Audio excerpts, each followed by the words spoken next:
Welcome to episode 65 of the podcast. Can you believe we're at 65? This is wild to me. It's been a learning curve, increasing to 2 episodes a week, and also a learning curve in terms of figuring out the type of guests I want on and the content to focus on. So you might notice I'm exploring a little bit with the type of episodes. Bear with me. I think I'm honing in, but send me feedback. Go to thepursuitoffreedom.com.au, hit on the microphone, send me a message. And also, please make sure you leave a rating and review. Share an episode with somebody. That's the easiest way you could support the show. And if you think it's worth it, maybe consider leaving a tip next time you choose to spend some money on a little luxury. Okay, let's roll the episode. But before I do that, just a heads up, this is a conversation that includes topics or opinions that some people won't agree with, and some of them I don't agree with. But I'm putting it out there because it's important to have respectful, productive conversations. So if you're not someone with an open mind, skip this episode. But I don't think there'd be many of you like that, because this podcast is all about thinking differently. And I can't wait for you to hear from our guest, Dr. Lynn Carey. It's going to be great. G'day and welcome to the Pursuit of Freedom podcast. I'm your host, Rosie Burrows, and I'm on a journey to find my freedom so that I can help you do exactly the same. Join me each week as I share the stories of everyday people who have found their own paths to freedom. I'm not going to focus on job titles and accolades because I don't care about that stuff, and neither should you. I want to uncover what truly makes you tick. Who are you when you step away from society's expectations and follow your heart? I still haven't figured it out yet. Have you? Either way, buckle up because it's going to be one hell of a ride. Welcome back to the Pursuit of Freedom podcast. Joining us today is the amazing Dr. Lynn Carey. Lynn went through 2 spinal surgeries when she was a teenager and experienced immense pain and sickness as a result of this. But things changed when she discovered chiropractic and embraced the concept that the body heals itself. There's more to it, which we will dive into. But Dr. Carey ran her own chiropractic practice for 18 years, and today she spends her time homeschooling her teenage son and empowering others to create their desired life of health, wealth, and self-expression. Lynn, thank you so much for joining me today. Oh, it's an honor to be here. Thank you for having me, Rosie. Of course. Now, I always like to start these episodes learning a bit more about my guest stories. So take us back to when you were a kid. What were you like? What was life like? Let's meet little girl Lynn. So my parents were actually married 20 years before I ever came along. My mom didn't think she could have any kids. But when I came along, I don't know if the joy ran out, in the sense that I just saw my family working all the time.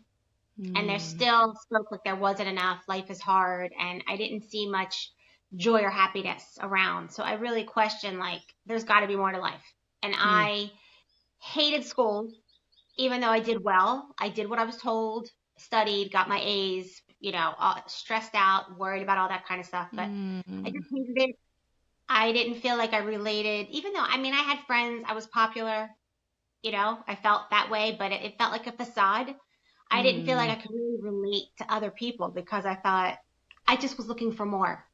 When I was 12, my father died of cancer. And I just remember being angry that he left me here. I thought, well, I was raised Catholic. So they talked about heaven, that heaven is this utopia. And I'm like, well, he went there and I think he left me in hell on earth. Why, So I always felt like, and that's kind of the basis of what my diagnosis was scoliosis. I learned later that one of the emotional causes is you feel like you're being pulled in 2 directions. So I had that a lot, in the sense that there had to be more to life, even though nobody had answers for me. So I was pulled in two directions for that. And then also having my dad die, had one parent in heaven, one parent on earth. I felt pulled in two directions.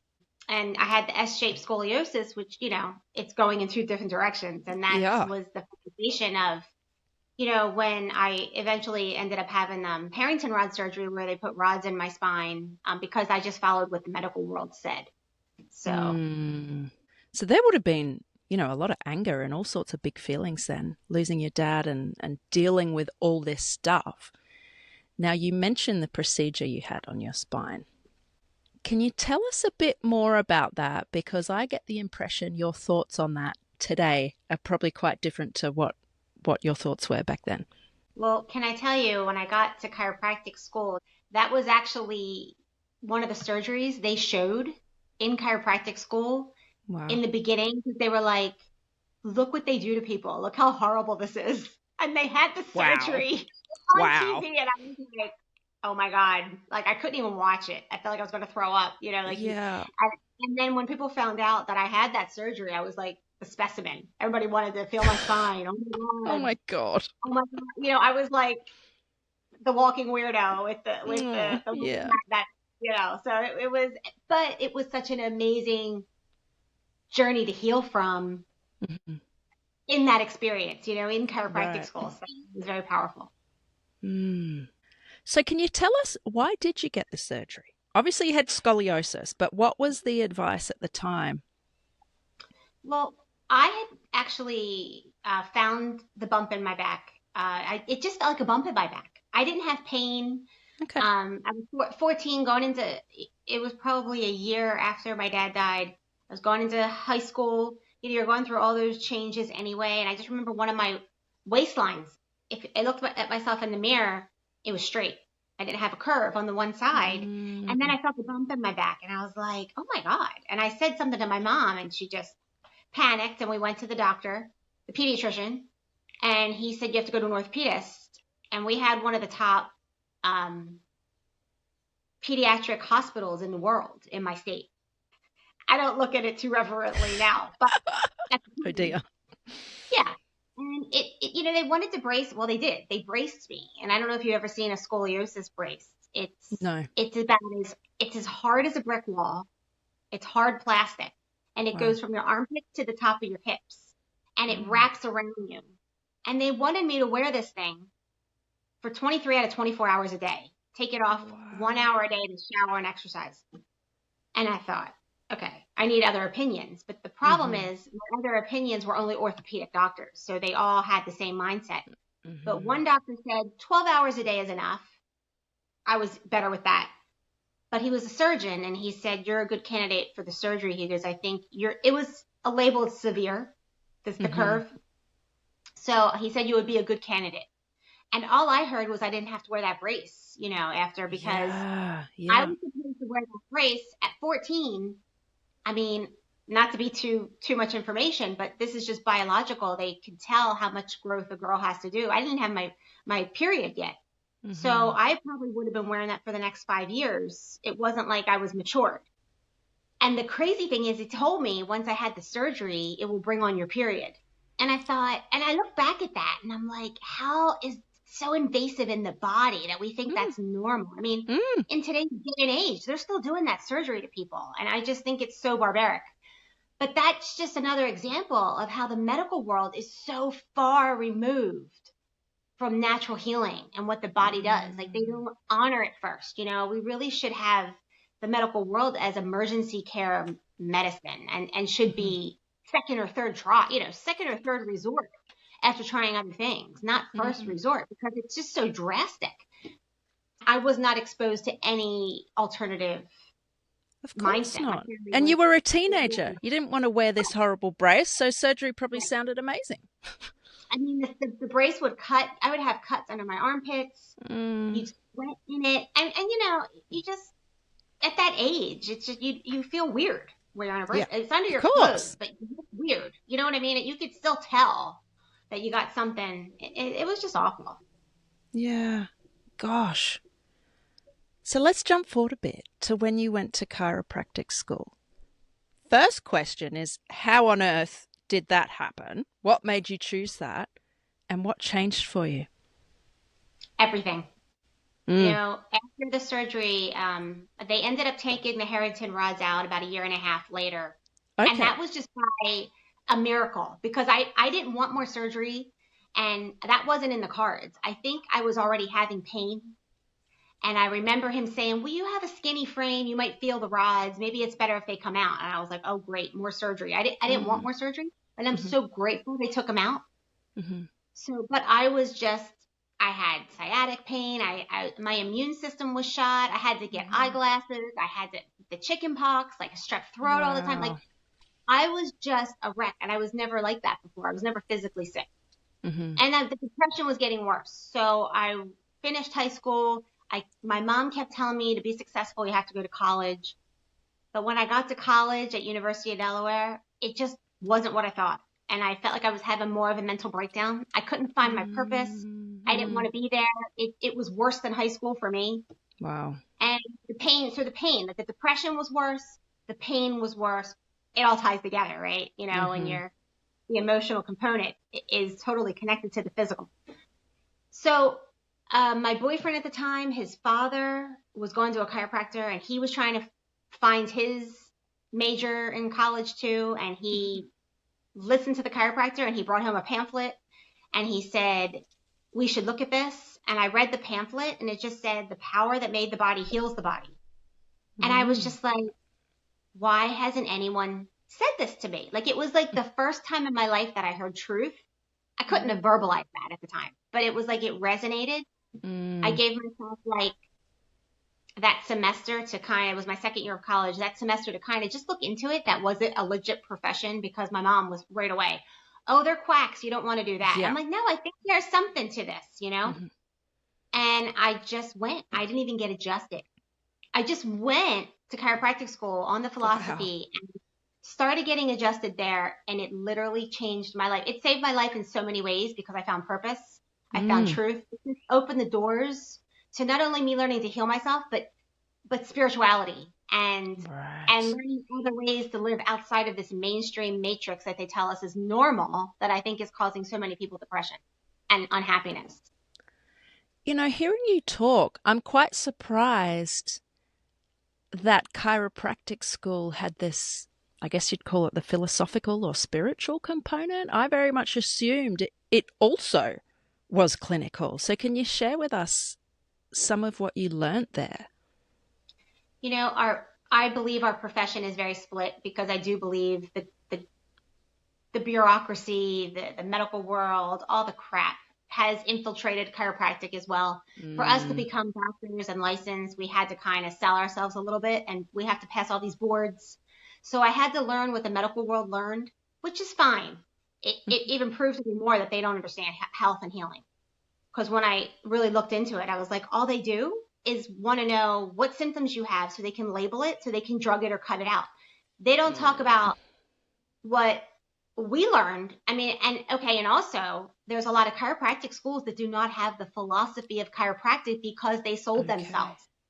I have met colleagues who have no idea what I'm talking about when I talk about life force, innate intelligence. So my school was amazing in that it had the philosophy, and that's what really spoke to me because I knew what I'd been through in the medical world and they could not help me because every time I kept going back with whatever symptom I had, they didn't have an answer for me.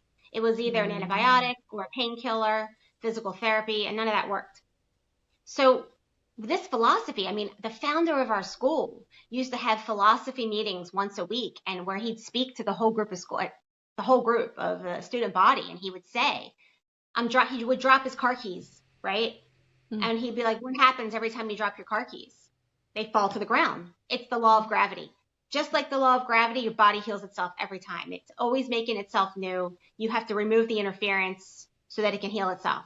You adjust the spine, get out of the way, let the body heal itself. You're not trying to fix anything. You're not trying, because you don't know better than the body.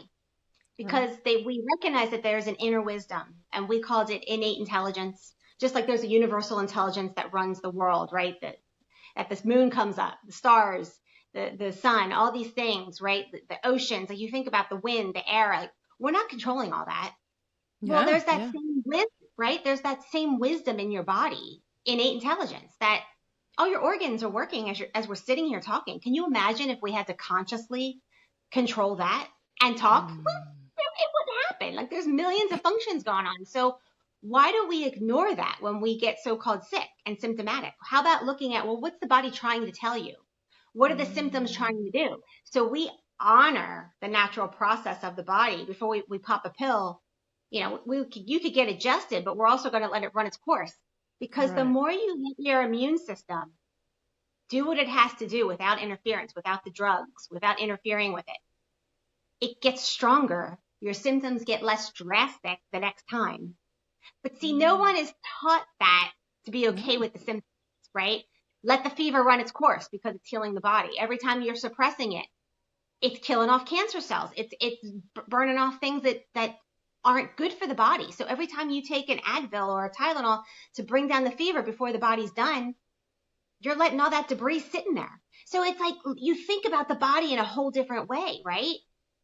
And that was part of getting adjusted. It was changing the mindset, understanding what the body does. And that philosophy is everything. Because once people are empowered that your body knows what it's doing and to trust that, that's where the healing happens. Because now we're not afraid. I remember specifically not being afraid anymore. And that's, I really believe, was the turning point for me. Because it took a while. I mean, I didn't just get adjusted. It went away. But I also was at a good place that I got nothing to lose. I just thought I was going to have to live in pain the rest of my life. So I was very open to this new way of looking at the body. It made sense, you know, and getting the body work. It was just a magical combination. And also having other like-minded people around me to support me. Because I watched so many people, right? Like, especially in my practice, I would see, well, oh, my mom was freaking out that I'm feeling this way. Go to the doctor. Go get a drug. You know, so a lot of people don't have the people around them to support them because they're in fear, which makes the sickness worse. You see, it's like so I really needed a really good combination to get to this place. Yeah. And on that fear point, why do you think we're all so scared? Where does that come from? There's a lot of propaganda. God, I could talk about propaganda after especially these last 4 years of what happened, like what I've even uncovered deeper. I guess I never thought it was a deliberate, and we don't have to go there. I'll curb it there wherever you want to go. But I never thought it was a deliberate dumbing down of society. I really thought, like, even when I got into practice, I thought I was ignorance on fire. I really just wanted to get out and change the world. I knew I healed myself. I knew the power was within people. I knew they were still having unnecessary surgeries, too much antibiotics, like too much interference. And I just wanted to tell people. And I realized a lot of people didn't want to hear what I had to say. And it shocked me. So I thought, well, people have to get to their natural evolution themselves, right? They have to ask. They have to want it. You can't force it on people. All you can do is be an example for people. But now I'm realizing the media, big pharmacy, the government, they've manipulated everything for control. And like big pharmacies big pharma is what controls our healthcare system. It's not the doctors. They're in a system. And they're dictating by how sick you can be and how many pills they're going to sell you, how many pills you're going to be on for life. I mean, look at the nursing homes that are filled up. That's not normal. We're not supposed to be aged and sick. That's something we're creating here out of fear. It's a reprogramming of the mind, but people have to want it. I believe now is the time, though, that humanity is waking up to their power. I think we're raising our consciousness here. And I'm like, oh, I came for this time now.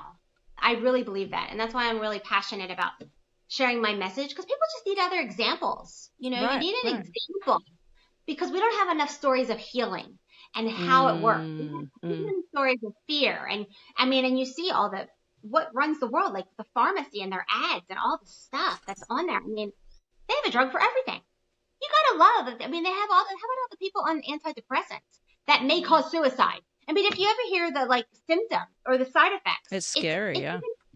It doesn't even make sense, but yet they can still put that on TV and sell that many. This is how far gone we are, that we think that's normal, you know? And I'm just, you know, I've chose to live I walked away from the medical world 28 years ago at this point. I raised my son outside of the medical system. There's another way. And I just want to be an example and share people what I know. It's all you can do. And then I guess the choice is It's theirs. the choice. Open their eyes, they get to see it, because we don't know what we don't know. That's right. What I'd love to learn is, can you kind of walk us through an example? If I was to come into your chiropractic practice, what would it be like? I've never been to a chiropractor anyway, but what would it be like walking into your practice? Well, I made the environment more conducive. I got soft lighting, relaxing music. I never took any notes. I just would adjust the spine. I mean, I would fill out a little card for you if you wanted to keep the dates that you were here. I would give a receipt if you wanted to submit it to the insurance. But I kept it very reasonably priced. I only did cash because I didn't want to do insurance. I didn't believe what they were doing. I didn't want them dictating how I practice, because they're not in alignment at all with the wellness philosophy of chiropractic. They want me to treat and fix something. That's not how it works. Kids can get adjusted. It's just for wellness. All it is just to clear the spine so the brain and body can communicate better, because that's how the life force is flowing through. And I would just talk to people. I'm like, I started when I first opened my practice, I put an x-ray machine in, and then I couldn't x-ray anymore. Like, I went within a year, I sold my x-ray machine. I started doing more energy work even. The energy of the body and what was going on, it just overtook me. I'm like, this is so much bigger than us. It's so much bigger than us, what we think. And I've never been a very scientific person, because I thought when I would learn about the scientific stuff or the background behind it, I know some people like that, but to me, it never made sense, because I'm like, it's a guessing game. Even the scientists don't know. And it's still subjective. I don't care how objective they say they're being.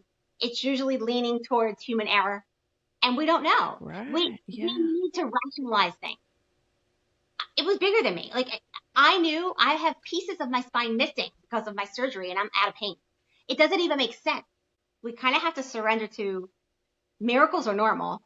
We can't, justify or logically explain everything. It's just the way my brain works. So I would just do lighter and lighter touch with people. I just wanted them to share what they felt. I wanted to say, look, anything can heal. You don't have to be afraid of the pain. I've been through the worst of it. So I guess I could say that confidently. Sometimes it gets worse before it gets better.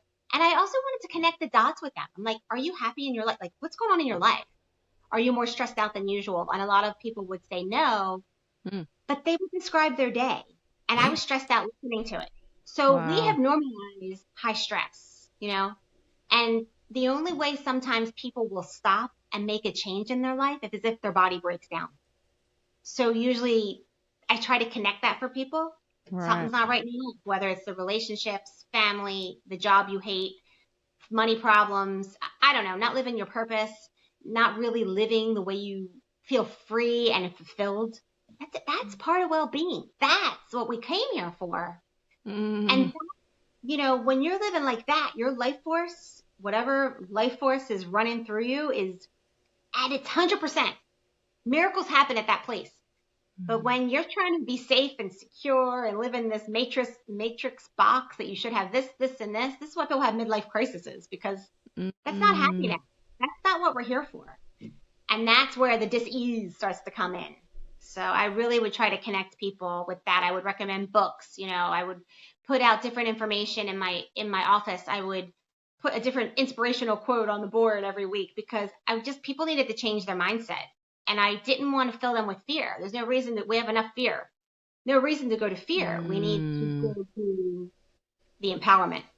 Yeah, I love that. Because so often in society, we do go to fear.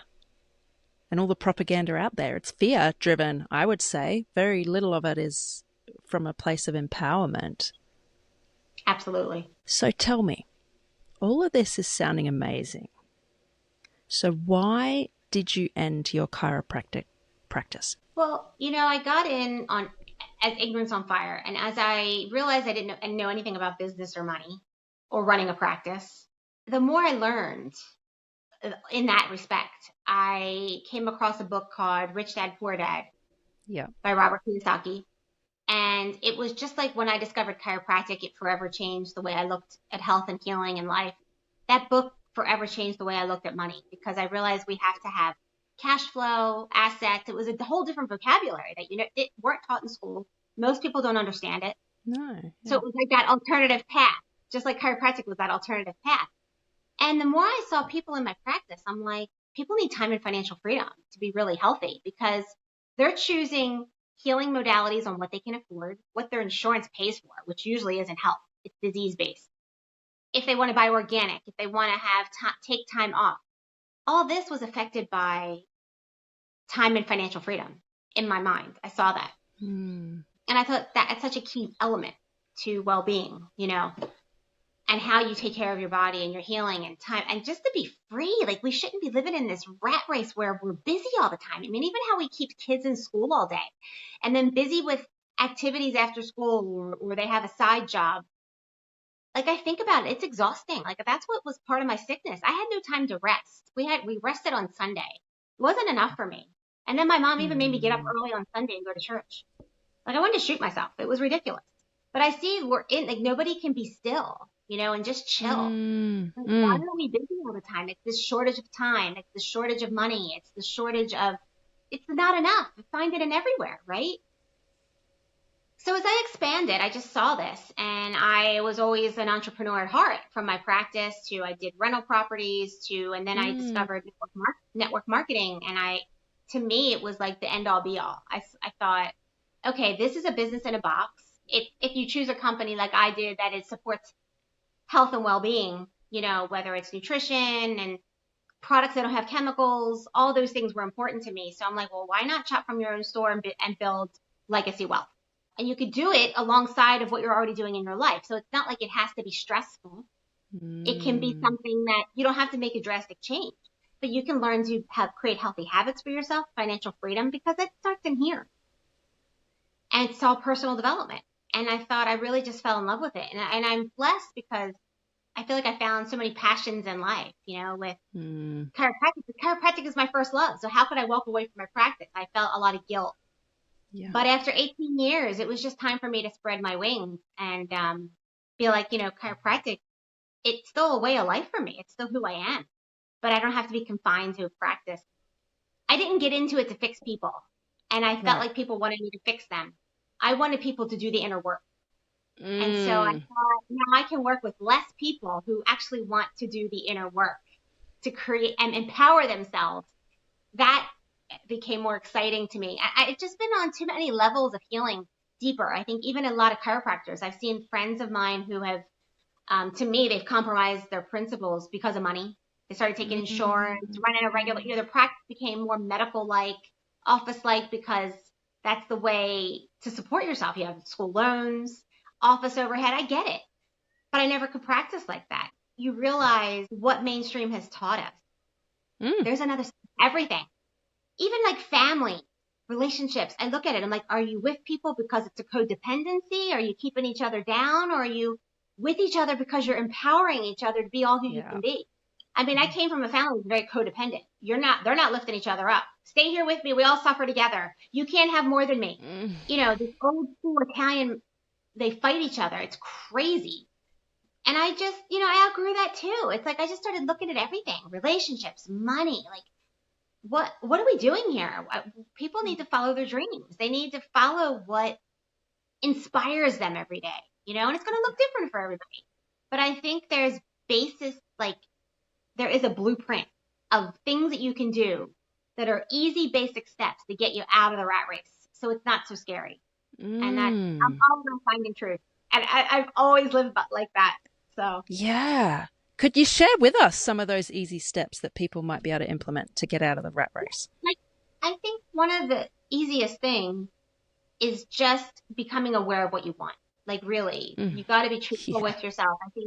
I think a lot of people are afraid. Like, you may hear someone say, "Oh, I don't know what I want," or I just think it's because they think it's too good to be true. But my thing is, if it's in your heart, you got to put a pen to paper, because it's a very creative process. It's a very healing process. And if you can imagine it, I do believe it can come true. But you don't have to go from A to Z. It's like, let's start acknowledging what you want. Don't try to figure out how. Yep. Acknowledge what you want. If you don't know, that's fine. Wait for inspiration to strike. Another place to start is like, just make lists of things that you appreciate in your life. Gratitude lists. Like that the sun came up today, that you feel good today, that, I don't know, you saw a puppy and it made you smile. Like little things that it's the simple, basic things. Start paying attention to the joys in life instead of your problems. That, me doing a gratitude list totally, I believe, was part of my shift into stop focusing on your problems, start focusing on your blessings, and you start to create more. You start, the solution to your problems is in the blessing. We have to reorient ourselves, you know, to, in that, that's a big thing, because I think as humans, we always want to fix something. Yeah. But we have to allow the answers in, because, you know, the answer isn't usually at the same problem or the same level as the problem. Right. So that's something that you can start with, just acknowledging that right there. I just think it's a simple thing. It very much sounds like we need to tune into ourselves and learn to listen. Do you think we're born with that skill? Yes. Yeah. Absolutely. And that's, you know, that's why I was so passionate about, thank God. I'm grateful. I had such an amazing, my son just turned 18 this year. And I feel so blessed that I have such an amazing relationship with him. But I didn't have everything figured out, believe me. Still going through my challenges right now. It's not that I'm not. But I knew when he was born, I knew enough I had him at home. I did not vaccinate him. He was not circumcised. He was never interfered with, not only medically, but I never interfered with him. I never looked at him like I have to teach him everything. I was like, what's he going to teach me? He's came from source. He's in his alignment. I don't want to screw him up. You know, I want to just learn from him. I want to go with his flow. And he was always in a zone. And I was able to match that zone because a few years prior, I had already within a few years in practice before he was born, I went into a bliss state just from doing the work on myself, just from doing these things that I talk about. And I was in that state for like 18 months. And I realized, oh, we are God. We are here to create our heaven on earth. We are master creators. This is our natural vibration, this high, blissed out vibe that we're so happy nothing matters. You know, that's the place I went to for like 18 months. And I realized I had my awakening. I realized religions don't have the answer. The medical world doesn't have the answer. You know, all these things. We're always looking for the outside thing to fix it. The relationship, the partying, the next trip. And I'm like, oh, we're just looking for that high within ourselves. And once you find it, it's like, okay, how do we stay in this, honor this place, stay in this zone and create from this? So I realized, I'm like, he's going to come into the world in that zone. I just need to stay out of the way and let him, what do you want? What's your inner voice tell you? What do you want? Whatever made him happy, like his inspiration, let's follow your bliss. Wow. Let's do it. Wow. And he's very in tune with himself. And it's funny because I'll describe certain things about my childhood. He looks at me like I have 3 heads. He's like, I don't understand why you do that. Just don't do that. You tell me not to do it. I'm like, but I have the programming. They don't, you know what I mean? It's like I can't see it for myself like I can see it for him. So I could always hold the space for him. And then I had to learn to do it for myself. Yeah, okay. And I don't think a lot of people parent like that. So many people. I feel like kids have my heart. Like they just have my heart. You know, maybe because I never felt seen or heard in the right way as a child. It's not that I knew my parents loved me. They did the best they could. I get all that. But no one had the emotion, you know, the emotions, what I was looking for. It's like what I found in my own journey. Nobody gave that to me. And I just look at kids like we come in so clear until society messes us up because it tells us you can't have this, you can't do that, blah, blah, blah, throws us in the prison system they call school and which you don't learn anything that's useful. It's so archaic. And then the whole medical world. Oh my God. I mean, the vaccination schedule. Kids are like get 72 vaccines by the time they're 18. It's not normal. Wow. I don't even know how our bodies survive it. Nobody's paying attention to this stuff. I knew there had to be a better way. And I'm grateful that I was able to hold that space. We don't have everything figured out either because there's a social aspect that kind of was missing for my son, especially I guess the last 4 years when things locked down and everything was it got really hard. But you got to start somewhere, right? Somebody has to start creating a new path for us to go through because the old stuff's not working. I think a big part of it is people need to learn to question things and think for themselves. We're so used to being spoon-fed. And if I think about healthcare in particular, we're just taught that doctors are up on this pedestal and we believe what they say at face value without even doing the research for ourselves or even doing a logic check on it. And wherever people stand on their beliefs with the medical profession and more holistic or natural approaches, I think all of us would benefit from questioning more things. What have we got to lose by asking more questions? That's definitely something I would say to people in my practice. I'm like, please question everything your doctor says. Question everything. Question me. Do your research. Get all the answers you can possibly get and then sit with it. And what makes sense to you? Like, what makes sense to you? What resonates? What jumps out at you? If it's a medical solution and you want to go down that path, do it. Because you have to follow where it resonates with you, where your belief systems are, I'm so glad you said that, because even though your beliefs aren't aligned with the medical system, it's important for people to do what feels aligned with them. It is. Here's the thing. I got to the place where I walked away from the medical world because they screwed me up so many times. So it's like, how many times can I go there and it wasn't good? And also with me learning this other way that they weren't learning or they weren't doing. So, but that's what, it's like you have to know that you know. You get to the place where you know. But it's because I questioned. And I kept researching different things and looking at different things and applying it in my life. Does it feel good? Does it not feel good? And you get to the place where you know that you know in anything. You try different things out until you find the way that fits for you. And how do you think that impacts our health and healing when we're doing things that feel aligned? It's everything. I feel like chiropractic is a metaphor for life because we're here to find our alignment, right? Our alignment. Our alignment is we're aligning to the source within, which is your peace, your joy, your inspiration, your passion, the things that light you up. That is your God source within speaking to you. That's what you're here for. Every time you deny that, you're misaligned. You're going into dis-ease. Every time. Yeah. And it's not that we don't learn from the contrast. You can stay there for a little bit. You can go into the fear. I think we need to feel all the emotions. Yeah. But you can't live in the fear zone. You can't make that the normal. It's like go to the fear zone or the grief or the anger or whatever that is to transform it, to learn whatever it is that's out of alignment for you. See where's the beliefs that are holding you there? Transform them and get back to the bliss state. Yeah. We're not supposed to live in that fear. We're supposed to go back to bliss. That should be our normal vibration. I believe that's what's happening to humanity right now. I believe we're remembering our power. I also think there's a lot of people out there who resist what we're talking about. They say, oh, that's not realistic. Like, this is how life is. It breaks my heart when I hear people talking like that. But why do you think there is this sort of knee-jerk resistance? I don't know. I don't know if in another lifetime I was like that, because I don't have it this time around. Yeah. I really sit there and think, because I see how many people, even in my practice, my family members, people that didn't want to go where I was, like didn't want to ask the things that I was asking or look at the solutions I was finding. Look at this. Oh, I don't want to look there.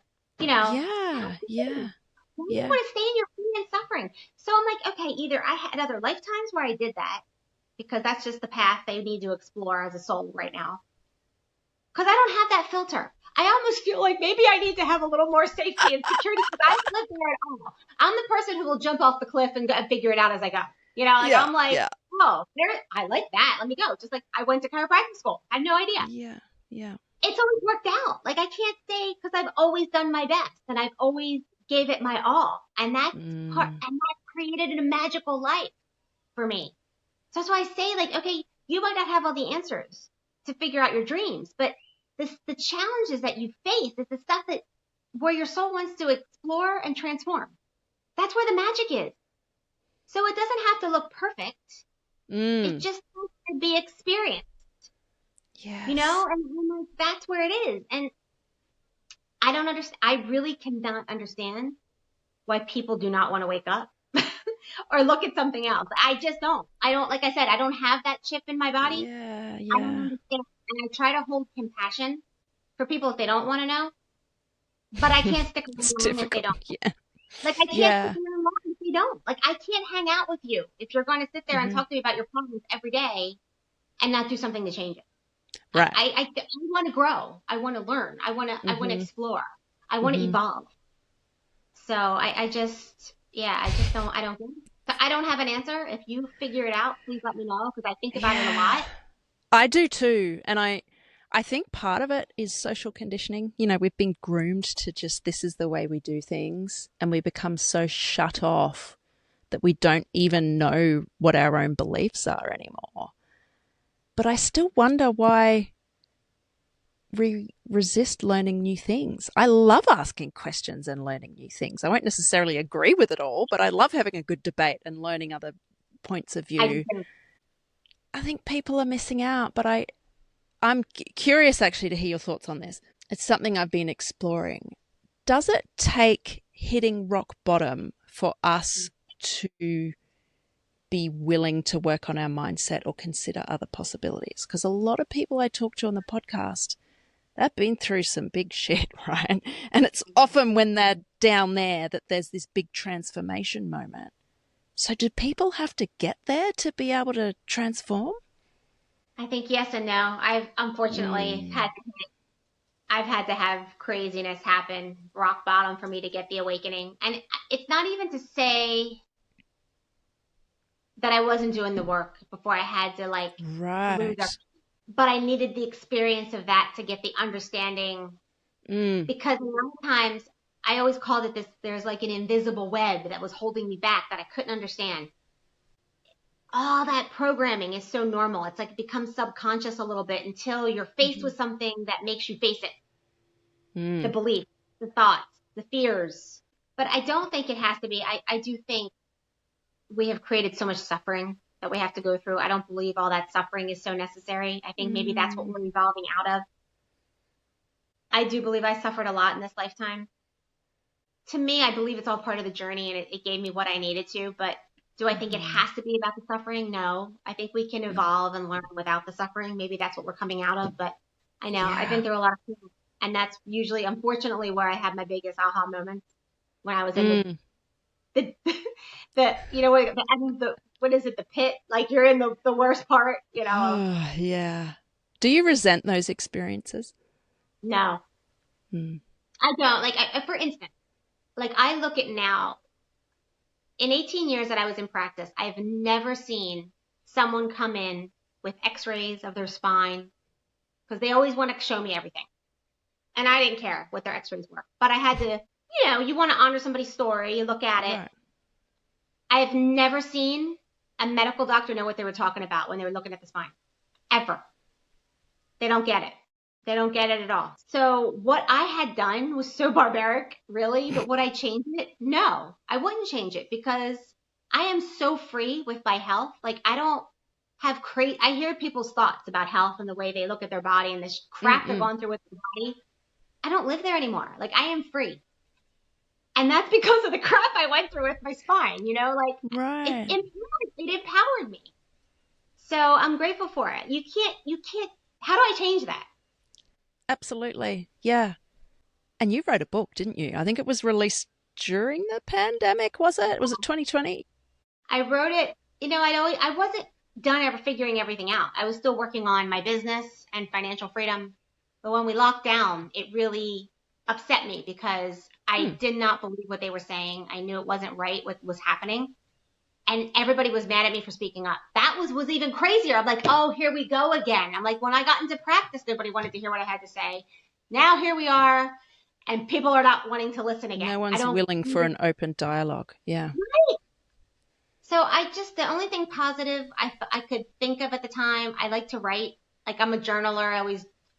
I just started, I'm like, you know what? I'm going to write my story. I don't know what I'm going to do with it yet because I wasn't ready to, Yeah. but I found, I'm always ignorance on fire. I just figured it out how to self-publish. And I thought, people need stories of how we heal. I have a powerful story of how I healed myself. And I knew if people understood health like I did, 2020 would have never happened. You couldn't have feared people into doing all those things. I knew that. And I still live by that almost 5 years later. So that's why I thought the most thing I could do was we need more stories of healing and empowerment. I'm just going to write it and put it out there. And that's what I did. Wow. Just like that. Just like that. And I love how you call it ignorance on fire. I love that. I think I'm going to start saying that. I'm still figuring things out as I go. But, that's part of it.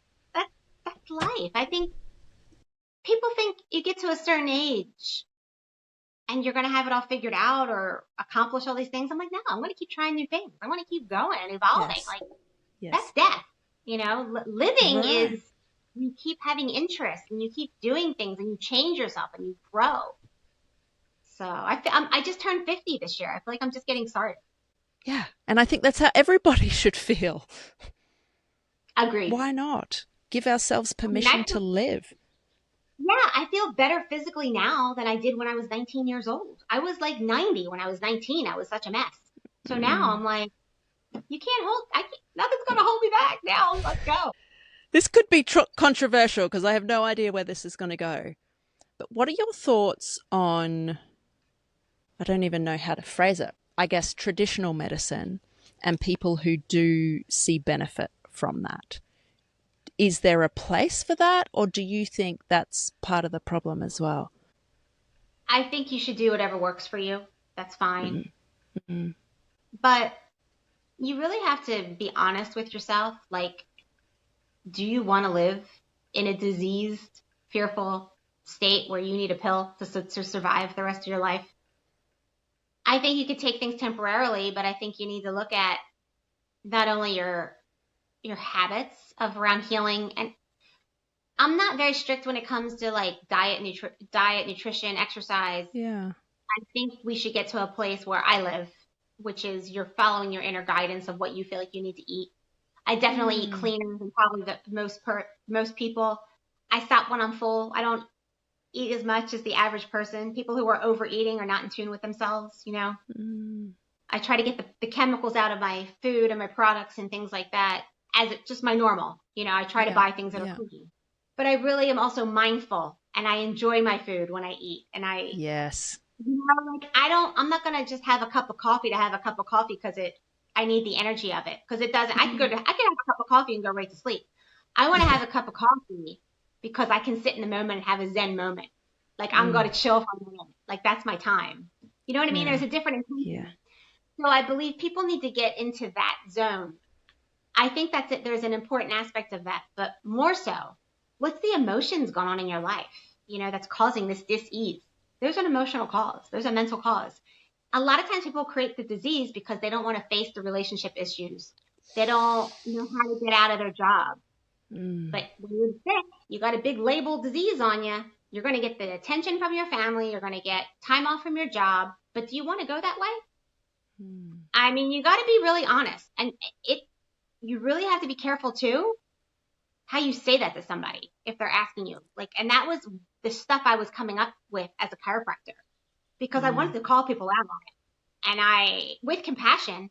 Right. But I had to sit there and play the game with them. Oh, I'm so sorry you got diagnosed with that. I'm like, come on. There's bigger. There's more to it. I don't think like that. I have to put a facade on if you want me to do that. I don't care what label you call it. It doesn't freak me out. That's why I'm like, don't go to the doctor and get they're just going to give you a label. And we create by auto-suggestion. Do you know what I'm saying? So they're going to give you that label. That might be a blip in the radar, whatever your test result is. That might not be there in a couple of weeks. But now they told you have this. Now your body's creating it. Because you have so much fear around that disease. That's all part of it.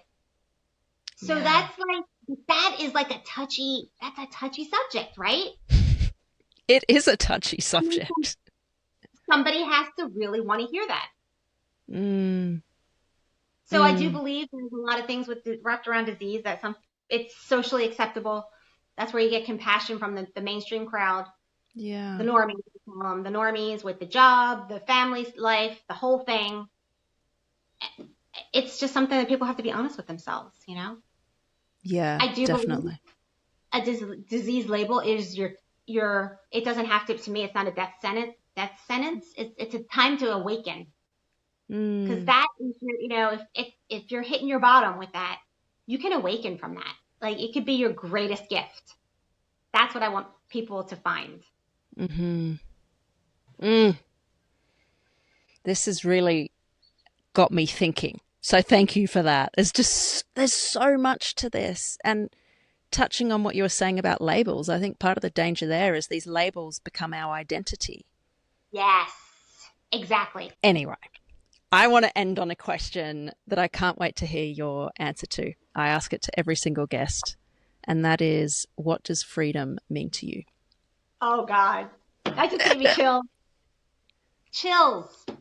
Because I'm a really big component. I feel like I've been speaking a lot on freedom right now. Mm-hmm. I'm all about health freedom, freedom to be your own best doctor, to say no to other people who are telling you something different because you know, freedom to own your body and your health, right? Because you're not living in fear of what somebody else can tell you. They can't come in and rock your world. Like I have that. I would love to offer that to everybody, but they have to get there on themselves, right?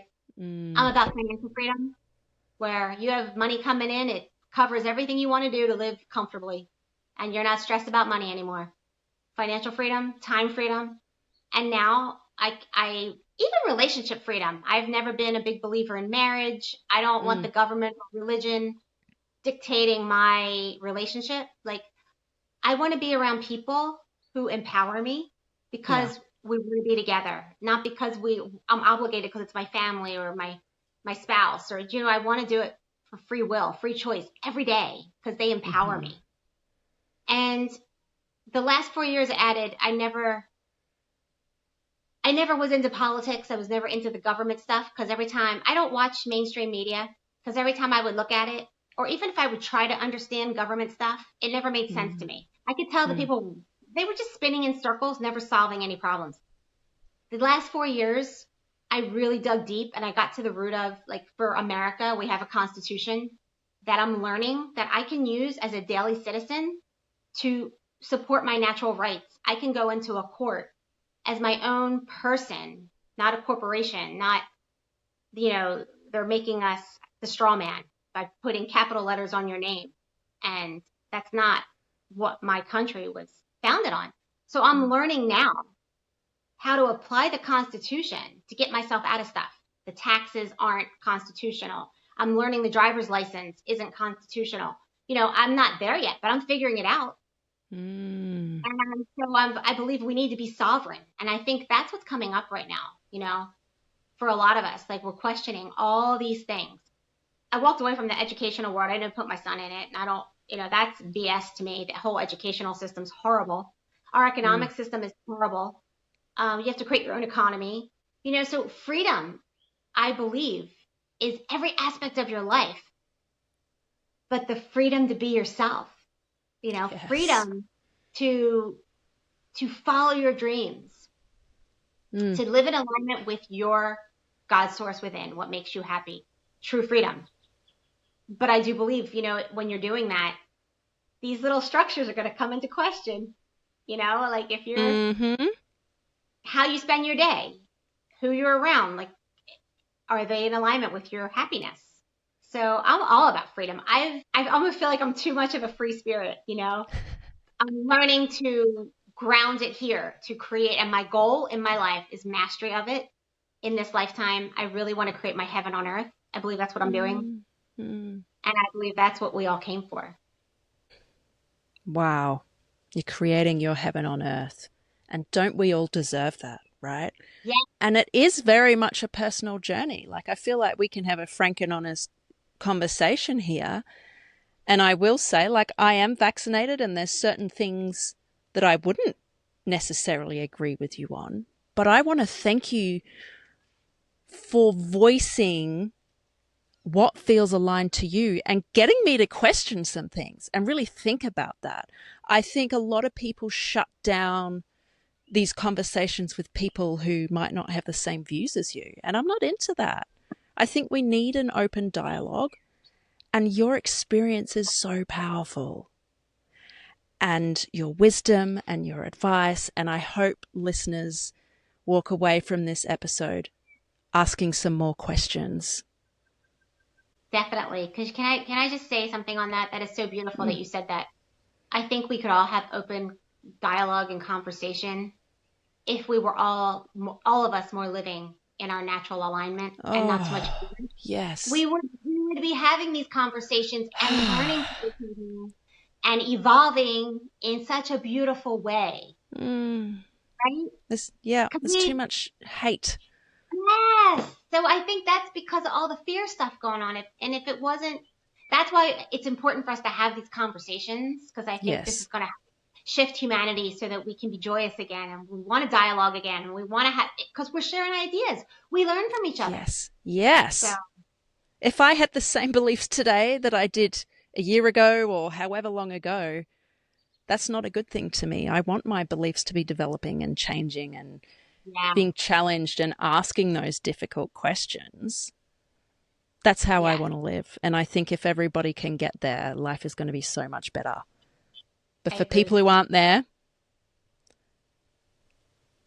start to acknowledge or just become aware of what you want. That's what Lynn said in this episode. And don't go, oh, that's not realistic. Deep down, you do know what you want. It is there. Stop putting a lid on it, right?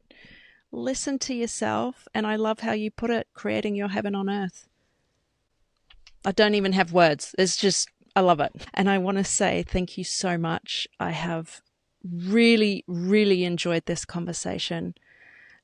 People listening, you'll know I've been complaining every episode about the heat, but I'm going to do it again. It's 38 degrees Celsius, about 100 Fahrenheit. But the heat and discomfort has been so, so worth it. So Lynn, again, thank you.